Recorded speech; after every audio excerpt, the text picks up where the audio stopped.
Okay, are we almost ready?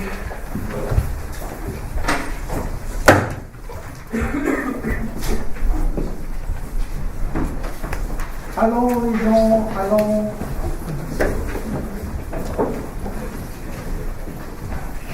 Okay, I'm going to start. Now, I just remind you that next Thursday there's a strike at the university lecturers, so I won't be lecturing next Thursday at the usual time. I'll put an extra day at the end of term, probably just the first Thursday after the official end of term, but we can talk about that later. Okay, now, I was talking about the first of the two strands in Marx, the strand that's associated with alienation. And I was talking a little bit about the concept of alienation and about the way in which understanding Marx's usage of the concept of alienation presupposes understanding what alienation means in Hegel. That Marx's use of alienation is slightly different, but although it's slightly different, it's still based in a way on Hegel's conception of alienation. And so I thought it would be a good idea to say a little bit about the general concept of alienation and then talk about the three particular areas in which Marx talks about alienation: religion, politics, and labor. And so I'll say a little bit more now today about what I started talking about the last time, namely the general concept of alienation as a general concept, and then I'll go through the use of Marx's use of the concept of alienation in these three particular contexts. And so the beginning discussion will be slightly abstract, but I hope you'll get a slightly better sense of it when I go through the detailed things. And now I said last time, the most important thing to understand about Marx is that he is not a Kantian. He's a Hegelian. If he's anything, he's not a Kantian. And by that I mean he does not believe that binary divisions are utterly central and absolutely irrefragable, and the things you must start with and the things you must end with. He does not, in general, think, in the way Kant does, that there is freedom or necessity. And the two are completely separate. There's morality and there's interest. There's the empirical and there's the non-empirical.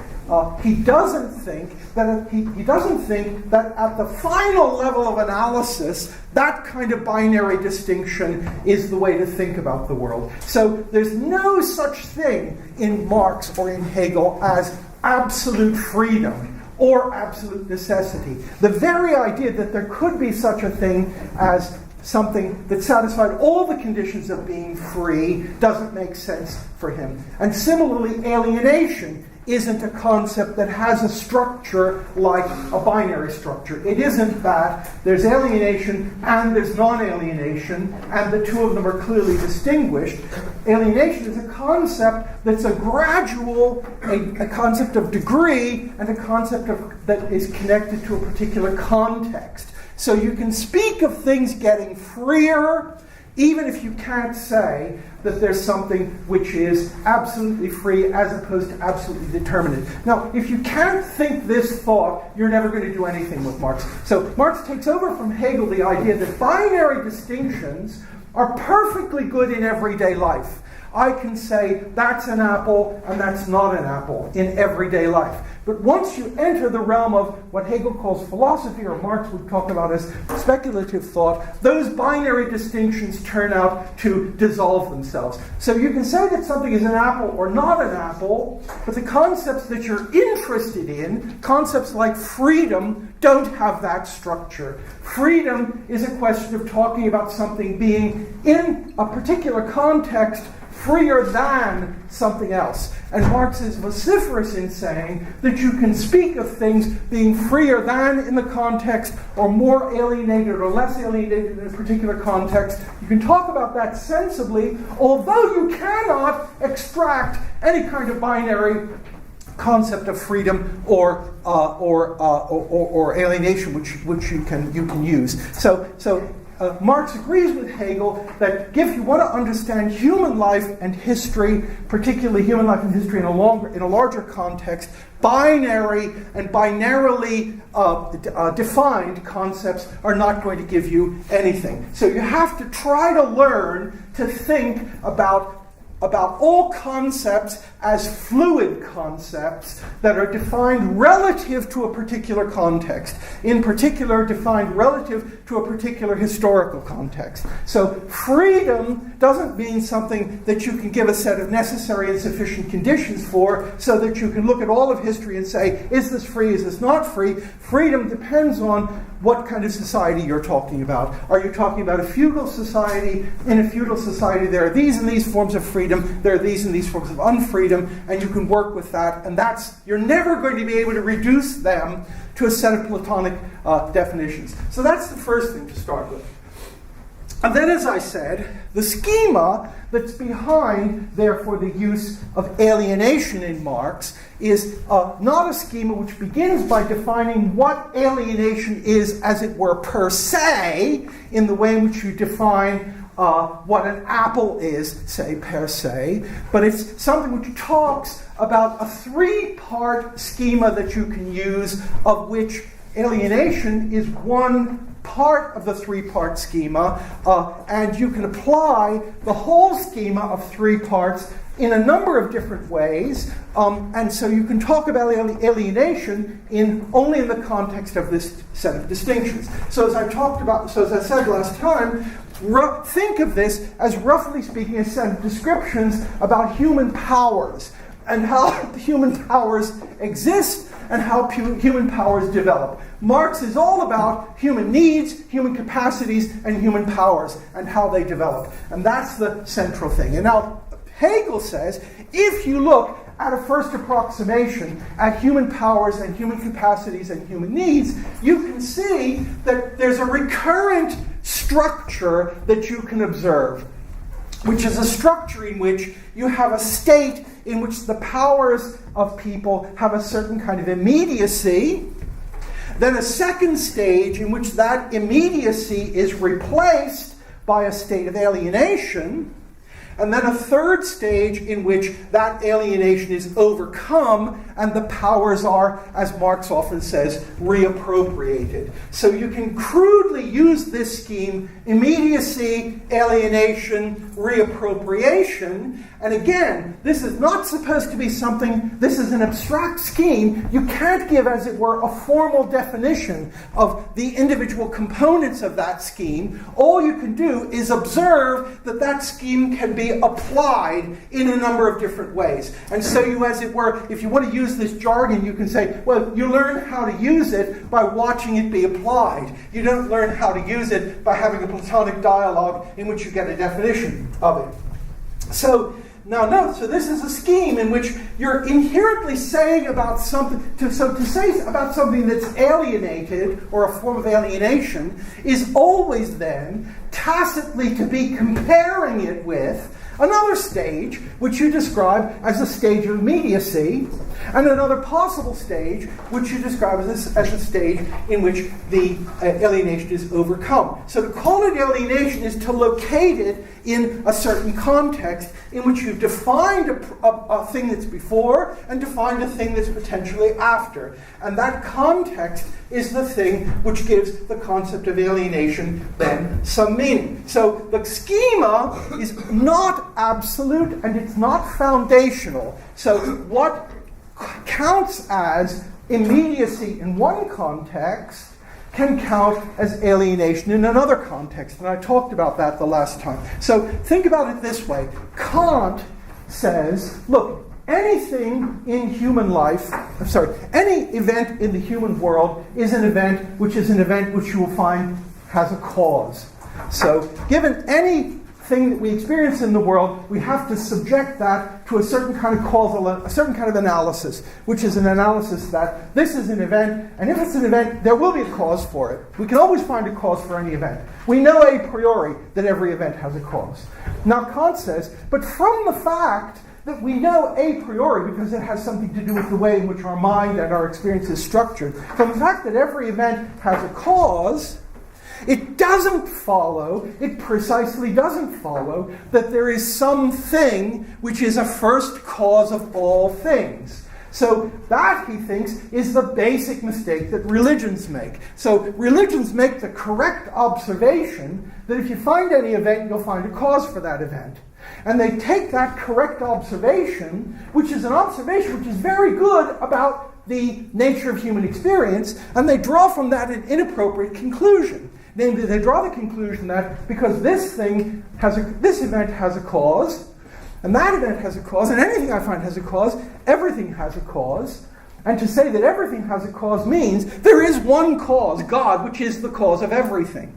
And that last step, Kant says, is a mistake. So similarly, I can use this schema, immediacy, alienation, overcoming of alienation, and I can say the state that I've posited here as the state of immediacy relative to the state that I'm describing as a state of alienation, that too, in another context, can be not a state of immediacy, but a state of alienation. Just as I can say one event causes another, but that event that's the cause is in another context not a cause. It has a cause. So just as anytime I find a cause of an event, I can construe that cause.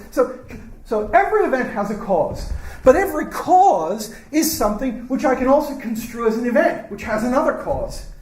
And Kant thinks you can just continue this. And now you might say, but there has to be a stopping point. There has to be some, if it's the case that every event has a cause, there has to be a stopping point. And the stopping point has to be an absolute thing which is the first cause of everything. And Kant says that's a conceptual mistake. And that's exactly what Hegel and Marx say about alienation and immediacy. So given any state of affairs, you can try to analyze it in any number of ways in terms of category of immediacy, the category of alienation, the category of overcoming alienation. So you can always use this schema.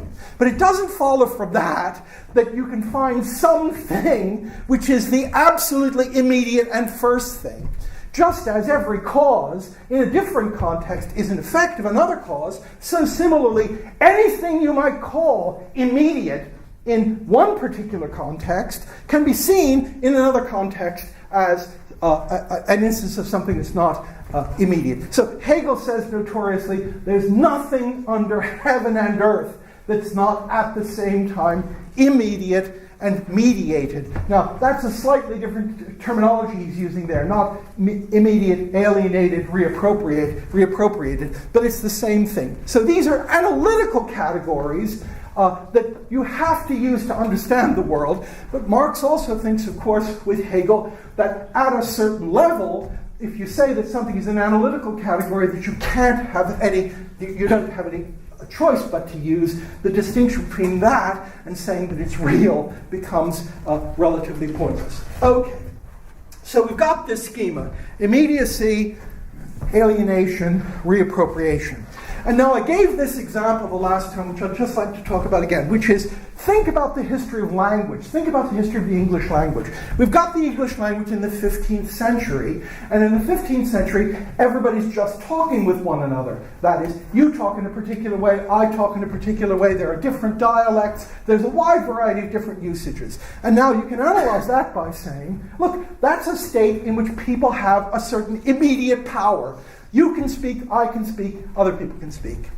Then, in the 18th century, people begin to make dictionaries of English, and they begin to make grammars of English, and the dictionaries and the grammars get established as a separate sphere, which is a sphere in which people make a certain attempt to systematize and purify and correct the language, and they write books, and they have schools, etc. And now suddenly, usages, which before the 18th century were just one of the things that people say, become categorized as proper or improper. Because the dictionary makers and the grammarians begin to say that's an improper usage. And they might have good reasons for that. They might have reasons depending on structural similarity of paradigms, etc. So they might have good reasons for that. So the first stage is the stage of everyone just talking as they normally talk. And there's a wide variety of dialects, etc. Then you have a stage in which you alienate, in a way, the power of speech and attribute that power of speech to a separate institution. In France, you have the academy. In Britain, you don't quite have an academy, but you have dictionary makers, you have people who write grammar books. They are distinct from the population as a whole, and they then define what's correct usage. So here I am, growing up in a certain village, and I'm speaking a certain kind of way, and suddenly I'm confronted not just with other people who speak in a different way, but I'm confronted with people who have authority and power over me, namely schoolmasters who grade me and who use canons that are developed by dictionary makers and grammarians in London. And so suddenly I find myself, Marx would say, I find myself confronted with a form of alienation. In the immediate position, that is, when I was just talking in my own local dialect, in the way you're talking your dialect, I had a certain power which I was exercising. I was exercising it relatively unreflectively. Now suddenly, that power is in some sense taken away from me. Because now, instead of just having the natural power of speaking, my speech is categorized as proper or improper, and I'm held to try to speak in a way that is thought to be proper. So I see that institution, the whole institution of schools, grammar books, dictionaries, as something which is different from me. It's separate from me, it's institutionally separate from me, it has authority over me. I won't get a job unless I'm declared by these people to speak a proper kind of English, for example. So I see these things taken away from me. And now, then you could imagine a situation, however, he says, in which people, at the end of a long process of schooling, have assimilated the norms of proper speech, so that when you come out of your schooling at the age of 20, you go into your schooling at the age of 6, you speak your local dialect. You go through this process of alienation in which you're confronted with these external authorities who put demands on you and define what counts as meaning. But if the process works, if it works, it doesn't always work, but if it works, at the end, you come out speaking proper English. That is, Marx would say, you have somehow reappropriated these powers which were alienated from you in the second step. So alienation means I've got a certain human power. That power is something that somehow belongs to me, and in belonging to me, it ought to be together with me somehow. I ought to be exercising it naturally.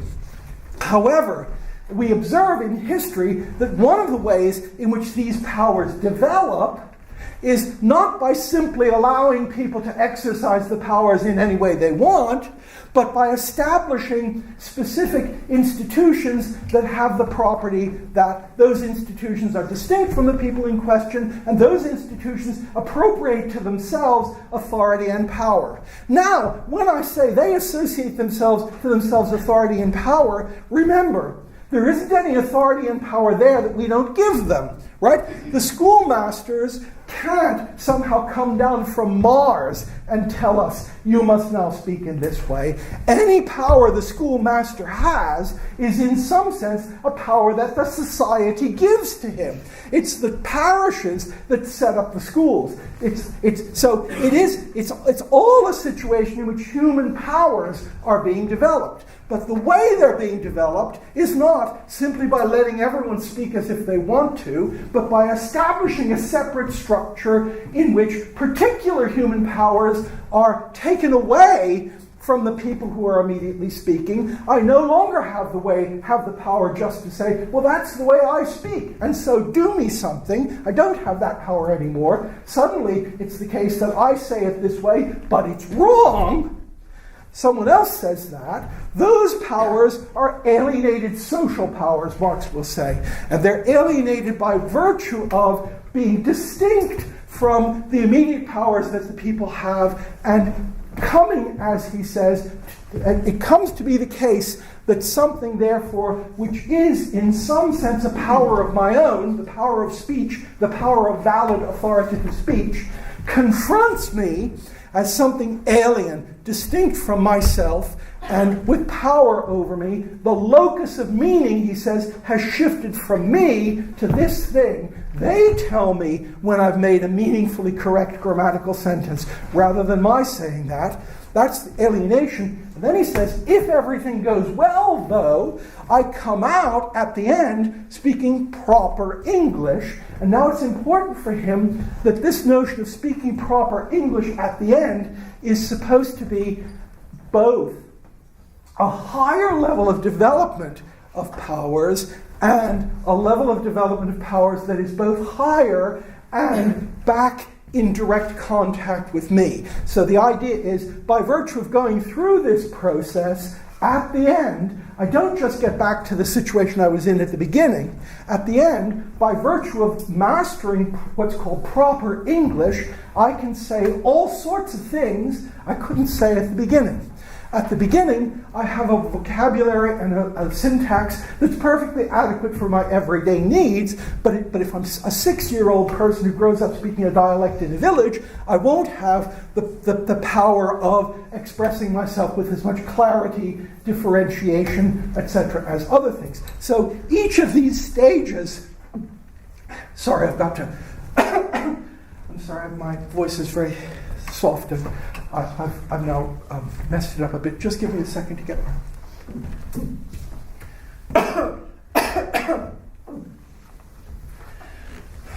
So, each of these stages, he says, is a stage of increasing power. I start as the little boy in the village. I then go to school. Eventually, if I grow up, I can now describe the basic principles in quantum mechanics. I can perhaps speak French. I can speak Latin. I can do things that I didn't do. So the notion of alienation, then, is a notion that describes that middle section of the process, the section in which what are actually human powers, which have their immediate locus in people, are taken away from me. They're alienated. I ought to see the power of speech as a basic part of myself, but I don't anymore see it. Now notice, this is not just a question, it's really important for Marx, this is not just a question of beliefs. This doesn't have anything to do with what the little boy thinks about it. That is, it has something to do with what the little boy thinks about it. What it really has to do is what's real. That is, the little boy may or may not think anything about that. But the fact is, if he doesn't pass the grammar exam, he's actually not going to get a job. And it's the reality of that situation of power, authority, and meaning being located in a separate structure. It's the reality of that which is alienation. Whether the little boy takes to this or rejects it is a secondary thing. So alienation is not a psychological category for Marx. It's not a psychological category. It's in the first instance what he calls an objective category. Now, of course, if you are in a situation in which these powers, which ought to be basic powers that belong to you, are alienated from you, if you are in that situation, it's very likely you won't be very happy. But being alienated is not being happy or unhappy. Being unhappy is a reaction to the situation of being alienated. That's why Adorno in the 20th century says it's actually even worse for people in our society to be happy and not to think they're alienated. Because just imagine the little boy. The little boy goes to the school, and if he's happy in the school, it means he hasn't really understood what's going on. He hasn't understood that there's someone else who has complete control over his life. And the natural human reaction to that ought to be that he's unhappy. So if you can make the workers really happy, that's why Adorno says the point of art is to make people unhappy, right? The point of art is to make us realize that we're living in a fool's paradise if we don't see that all the essential properties and powers and forms of meaning that ought to be under our immediate control or under our reappropriated control are actually out of our power. So that's the worst state to be in. Okay, so I hope that's somehow clear. That's the general structure. Now, Marx applies this structure, as I said, in three places: to religion, to politics, and to labor. And I'd like to begin by talking about religion, because it gives a kind of good example of that. And his analysis of the discussion of religion is taken over from one of Hegel's students, a man named Feuerbach, who says something like the following. Feuerbach says, think about religion. What's religion all about? Religion, Feuerbach says, doesn't arise in the way in which the Greeks and other people thought about religion. The Greeks thought about religion as arising from a state of wonder. You wondered at certain things. You looked at the universe, you saw the universe was marvelous, and you imagined there was a person who had produced this marvelous thing. Feuerbach says that's a completely wrong account of the origin of religion. Religion originates from failure and from the sense of failure and frustration. So Feuerbach says we as human beings really need to affirm ourselves. That's our basic human need. We need to feel in control of our world.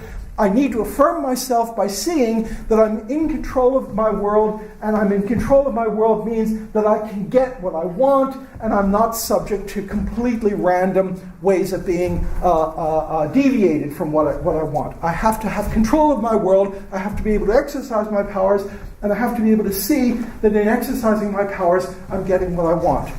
Now, he says, that's very nice, but in fact, especially in pre-industrial societies, people are confronted constantly with the experience of not being able to affirm themselves. So if you live in a really primitive society, it isn't the case that you'll go through life seeing that the powers that you have actually are powers that get you what you want. You'll rather see that you're frustrated or stymied or thwarted at all points. That is, you'll be very keenly made aware of the fact that your powers are limited, your control is limited, and you are failing in affirming yourself. You want to chase the deer across the river, and you can't get across the river because you can't swim. And so you have this experience of frustration. And now what Feuerbach says is, and religion arises out of an attempt at generating a compensatory fantasy which gives us an illusory way of believing that we are actually more in control of a situation than we actually are. So the central mechanism of religion is the generation of an imaginary entity who has all those powers which we immediately experience ourselves not to have. So I come to the river. To affirm myself, I would have to be able to go across the river and chase the deer on the other side. I can't do that. So now, but now, Feuerbach says, but my need to affirm myself is so strong that an imaginative satisfaction of that need is better than none. The best satisfaction of that need would be able to get across the river, but I can't do that. So a substitute is I imagine a God who was powerful enough to jump across the river. And this imaginary construct is a construct which doesn't actually satisfy my needs, but it gives me a kind of, as he says, compensatory satisfaction in the imagination.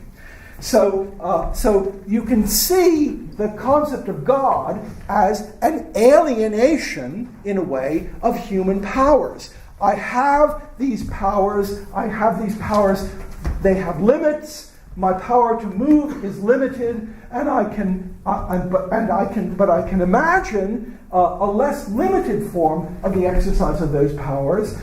That's what I really want, and every time I find myself frustrated, I try to calm myself down by attributing an ability, an increased ability and power of a kind that I'd like to have to this entity rather than to myself. So I can't get across the river, but my god, Zodo, actually can jump across the river because he has big legs. He has big feet, and Zodo is much bigger than I am. And I can't do it, but I am a child of Zodo. Praise be Zodo, the great river leaper. So this Feuerbach says, is this. And so now what happens, Feuerbach thinks, is, but in the course of history, human powers don't stay the same.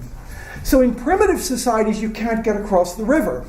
Not being able to get across the river, you attribute the ability to get across the river to this imaginary entity. But what happens when you suddenly develop the ability to swim, or you develop the ability to make boats? You increase your powers, and Feuerbach says, by virtue of increasing your real powers, you will see that you no longer need to attribute to Zodo the ability to jump across rivers. So this, he says, is a kind of instantiation of this structure of immediacy, alienation, and reappropriation. Immediacy means I've got the powers that I've got. There they are. I experience them as being limited. I therefore alienate them. I imaginarily attribute them to this God. And then, by imaginarily attributing it to this God, he thinks, in some way this leads me in the direction of actually acquiring the powers that I've attributed to this God. And I want to become like the God, so I develop the ability to swim across the river. And at the end, then, I've reappropriated those powers. And he says, and then you will find that the God Zodo no longer has the power to jump across rivers. Or that doesn't become important for him. So you can look at the history of theology, he says, just as Marx says, the history of industry is the history of the development of human powers. So Feuerbach says the history of religion is a history of the things that people were frustrated about. And you can see, the concept, the God has the powers that people feel themselves to be frustrated about, but when they get the powers that were attributed to the God, really, that becomes unimportant. So Zodo, instead of becoming the God who jumps across the river, becomes the God of justice to the stranger. So the conceptions of gods, he says, become more and more ethereal as the original crude properties that were attributed to them no longer need to have this satisfaction. Now, that's why Marx, of course, said, and now Feuerbach thought that by the 19th century we had actually satisfied all the needs that we had for the development of human powers, and so atheism was the word of the day, because you needed the God to console you about not having powers, but when you do have powers, you don't need the God. And that's the situation we've come into. And that's Marx's starting point, right? His starting point, you remember, is the starting point of everything is absolute atheism, right? Now, it's really important to see that this is an instance of what Marx calls alienation in the sphere of religion. Religious thought is alienated because it attributes to the God these properties that are human properties that ought to be our properties. So now remember, so for Marx, it's a complete waste of time to refute theological propositions. The person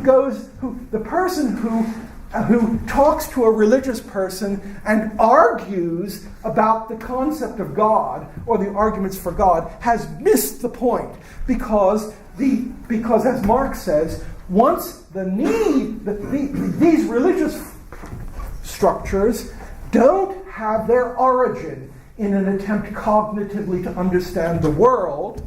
That's not their origin. They're not ways of trying to make us understand the world. They have a completely different structure.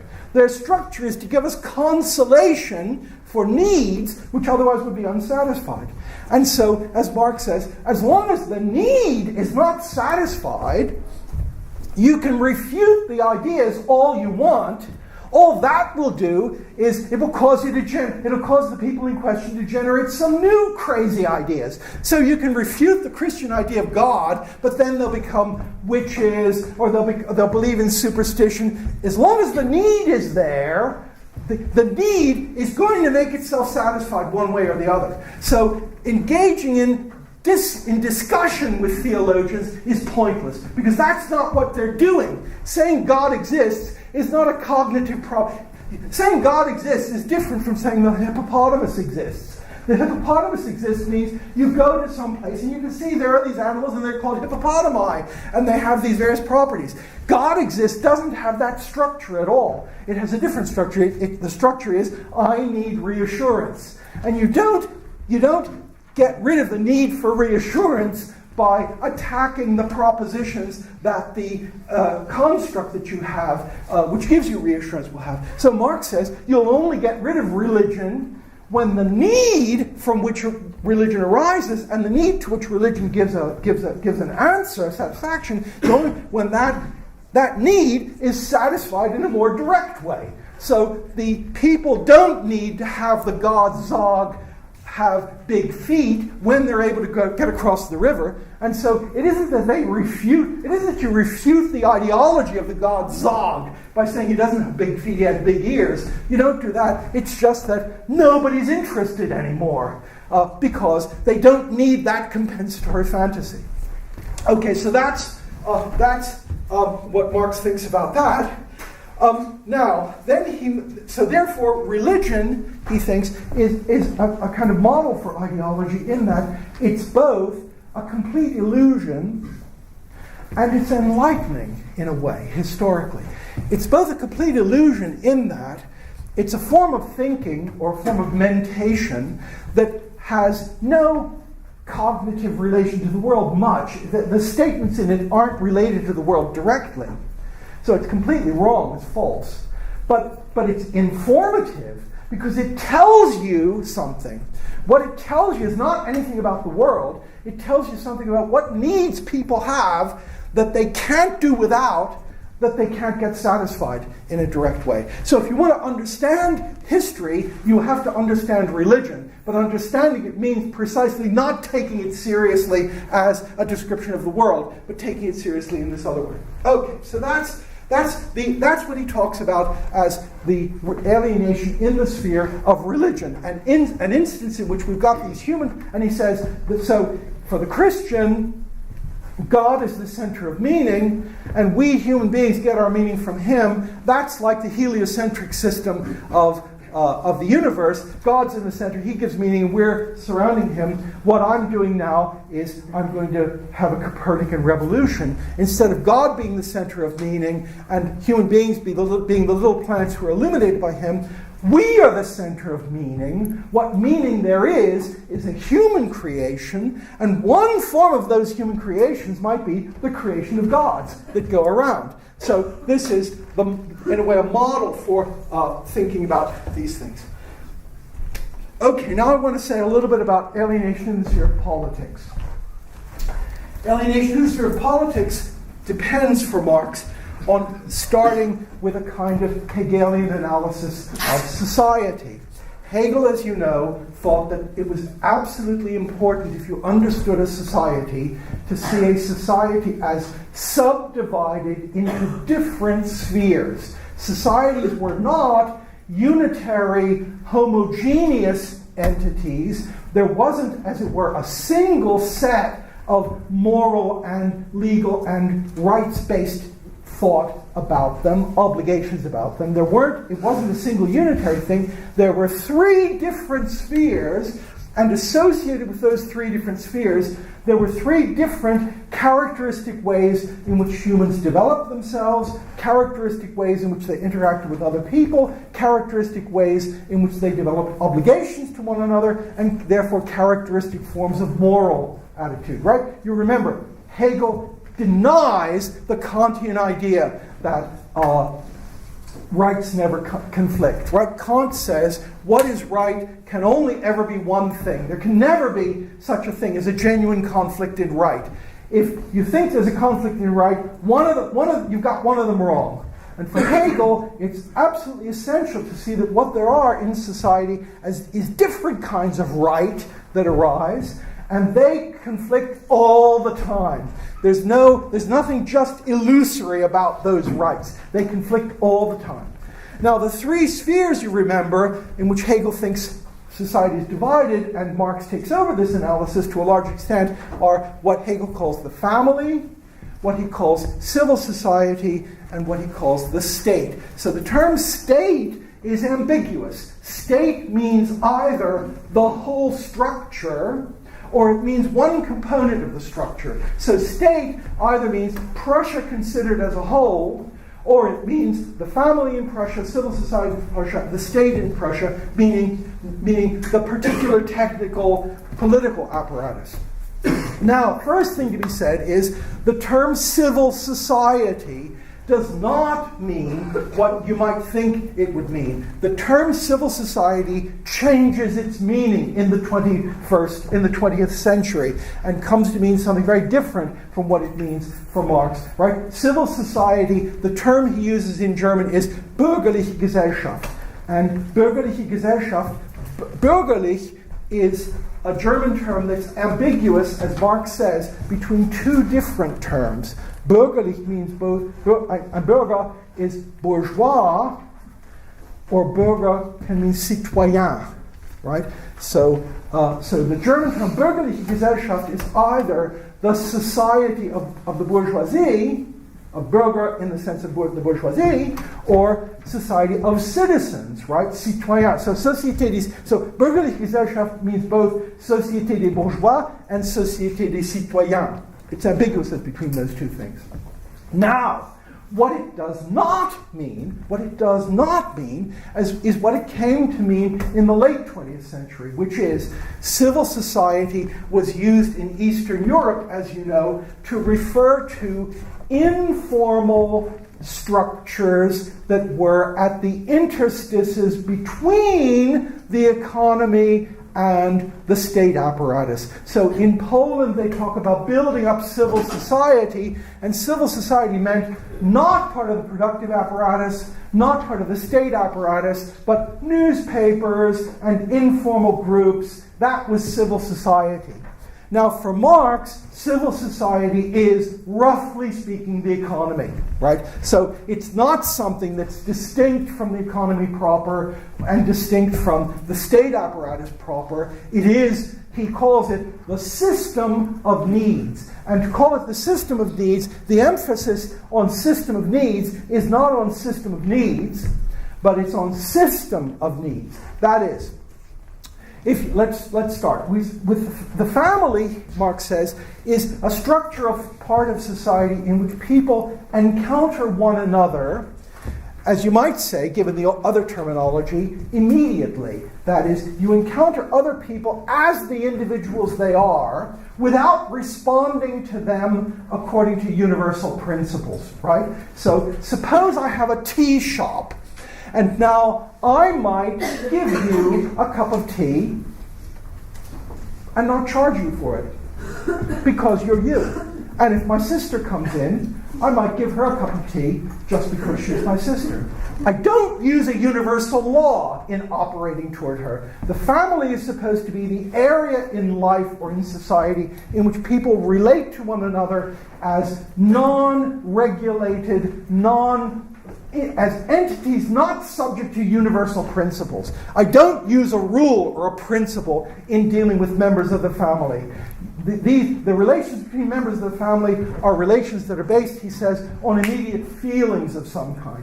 You love the person, you like them for what they are. You don't even have to say why you like them. It's a low level of immediate recognition and engagement with the person.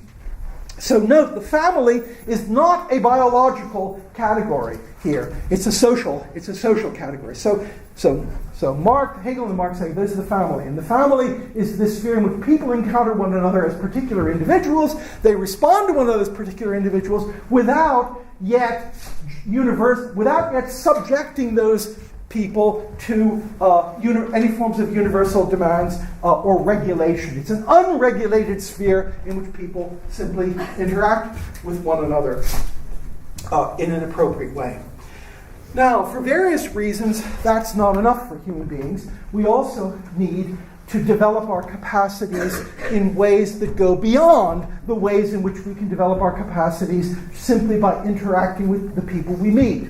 And the system of needs, or the civil society, Marx uses the term civil society to refer to all those spheres of human life where, in contrast to the family, I don't treat you just because you're you. I treat you according to a universal principle.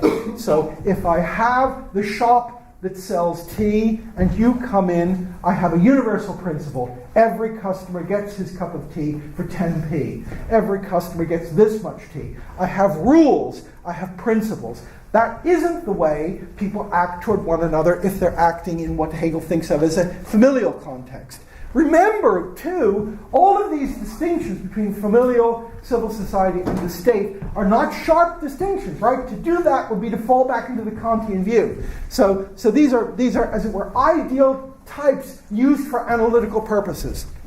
So in the sphere of civil society, the sphere of needs, I'm developing my needs, I'm developing my capacities in exchange with other people, where two things are true. One is, I am construed as a self-interested economic agent. I am construed as homo economicus. I'm running the tea shop not because I like my friends. I'm running the tea shop because I have a self-interested desire in maximizing something from this. So I'm in the family, Hegel thinks, I'm not exclusively a self-interested individual. I occasionally do things in the family just because I like the people. The very notion of doing something because I like it or you like it gets lost because the family is this kind of unity of interests. But when I open the tea shop, that changes. When I open the tea shop and I run the tea shop, I am suddenly an individual in a way in which I was not an individual in the family. I'm a self-interested individual. I'm homo economicus,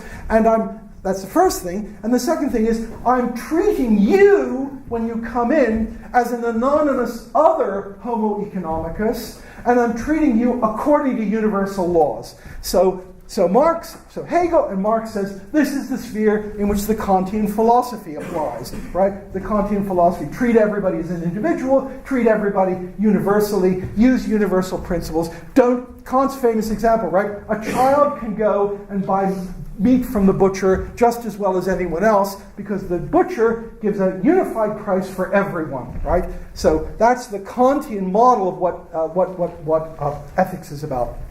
Treating everyone equally according to these rules. Hegel points out that doesn't work in the family. And as you know, a lot of his early work was about the family and about Christianity as structures that don't fit into the Kantian model. So he's very keen about the fact that this Kantian model of treating people as individuals subject to universal laws won't work as a final analysis of things. It works for one particular sphere, for the sphere of the economy. Okay. So we've got the economy, in which these people encounter one another not as concrete individuals, but as abstract instances of homo economicus, and they try to regulate their thing according to universal laws. Now, Hegel thinks that this system is inherently unstable. Right? One of the real things that distinguishes Marx and Hegel from modern ways of thinking about this is they all think that economies like this will not be self-regulating. It won't be the case, as a lot of neoliberals think, that if you take self-interested individuals, you take universal principles, you take fair principles of exchange, they don't think that that system will be able to maintain itself. It will regulate itself. It will be stable. It can be the final framework which will allow society to work. Rather, now, Hegel has complicated reasons for thinking that won't work. Marx has slightly different reasons for thinking that won't work. I'm not going to go into Hegel's reasons because then we'd never get further. It was very difficult to make this point to people, but I mean, since 2007, 2008, I don't think we have to make the point, once again, that economies are not these kinds of laissez-faire economies are not automatically self-regulating. But this is something that Hegel is deeply, deeply committed to. An economy that has this form, in which the structure is basically a structure of autonomous individuals who are self-interested, interacting with one another according to universal principles, that structure will generate such extreme differences in wealth and honor, he calls it, that it will be unstable. So what Hegel thinks is laissez-faire economies necessarily produce what he calls the rabble. And now the rabble is not just the poor, but it's people who are both poor and dishonored. So all of these structures for Hegel have a number of different dimensions. The system of needs, the economy, has these rules, which are rules about independence, rules about people interacting with one another, etc. The moral side of that is that you have respect by virtue of being able to be an economic entity who's capable of maintaining himself or herself in existence. So the moral side of civil society is if every person is an economic agent, you're an honorable or respected member of that society only if you really are an economic agent. Your honor depends on your ability to maintain yourself in this kind of system and be a success. Therefore, and so what Hegel says is, therefore, if you have extremes of difference in wealth, and the only way to deal with these extreme differences in wealth is by redistributing means to those who are poor, that won't work. Because even if you make the poor less poor, you will have morally devalued them if the society is one that takes as its central value the value of people being able to succeed in the economic struggle independently. So this is a system in which your value as a human being and your honor, as he says, your worth, your sense of self-esteem, depends on not being a recipient of welfare, of being an independent person who gets through. So if that's the case, he says, and you can show that a society like this, if left to its own devices, will generate infinite numbers of people who are both poor and dishonored, then that system is never going to work. It's going to destroy itself. So what do you need? Well, what you need is you need an external power who can intervene in civil society and prevent civil society from destroying itself. And now that's the state. Or, to be more exact, for Hegel, the state has two faces. For Marx, the state has only one face. For Hegel, the state has a face that looks down and a face that looks up. So the face that looks down for Hegel is the state is an institutional structure with things like militias, policemen, administrative courts, etc. Those are institutions which are alienations of human power. The policeman has no power except the power we give him in some way. Nevertheless, that power is detached from the people who are the origin of that power, that is, the people in the community, and it's located in the people in the police institute. So you've got this state, which is a structure which is external to civil society. And now what Hegel says is the function of that state is to intervene coercively in civil society so as to prevent civil society from destroying itself. And it can do that in a number of ways. For example, it can regulate commerce. So it might be the case that civil society is not self-regulating. That is, it isn't the case that if you let everybody be indefinitely selfish and just require them to follow universal laws, it might be that that is a recipe for disaster. But of course, if you have an external agent who intervenes, that agent can institute coercive taxes, institute codes of trade, which are codes of trade put in from the outside. So the state is an external external subject of coercion. One point of which is to intervene in the economic life and civil society so as to restrict it and prevent it from destroying itself.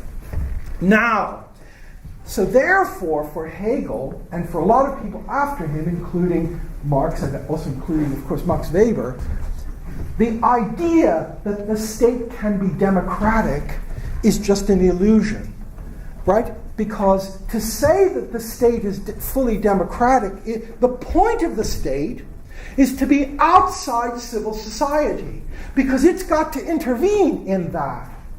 But if the state isn't completely separate and outside, it won't be able to intervene in ways that are necessary. And particularly, if it's completely under democratic control, what that will mean is that, in fact, civil society will have control over it. So for Hegel and Marx, the idea that the economy or economic powers have control over the state is the worst possible situation. Because what it means is their natural tendency to destroy themselves, will not be counteracted by anything outside themselves that's intervening. So if the big corporations take control of the state, or they have influence on the state, then you'll lose the point of the state. The point of the state is precisely not to be under either the democratic control of the majority or the economic control of the large corporations. That's its whole point and rationale. So as you know, I don't want to insult you, but as you know, historically, the very concept of the state is a reactionary invention. It's an invention to get away from notions of popular sovereignty. If you read the stories about the invention of the concept of the state in the 16th, 17th century, the point of the state is not to be democratic.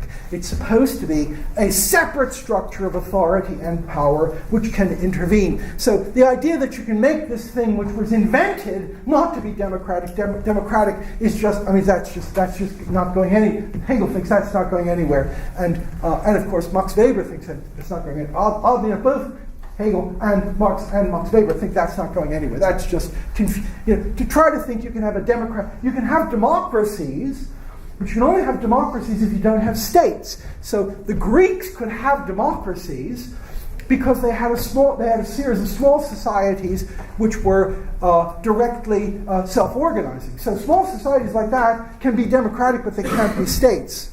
And big societies can be states, but they can't be democracies. And in a way, therefore, from the point of view of Hegel and Marx, the whole history of the 20th century is a history of trying to square a circle. The theoretical history is a history of an attempt to say that this thing which is not a democracy is supposed to be a democracy. And now, people can do that sort of thing for long periods of time. As you know, in the West, for all of the Middle Ages, people kept saying God was one and God was three. He was both one and he was three. He was one and he was three. So, the fact that it's a gross contradiction won't prevent people from spending a lot of time trying to do it. But that's what it is. Okay, so that's the one side of the state. The downward-looking side of it. It's an external force of coercion with to which we've alienated human powers, and in alienating those human powers, we put them in a certain structure which intervenes from the outside to keep the economy going. Now, Hegel thinks there's another side to the state, which is where the upward-looking side of the state. But I'll talk about that and about why Marx disagrees with that the next time, because I'm afraid the time is up. But the next time is not next Thursday, remember. The next time is the Thursday after that, and then I'll continue on with that, because there's a strike next Thursday. I have some papers for you. Thank you.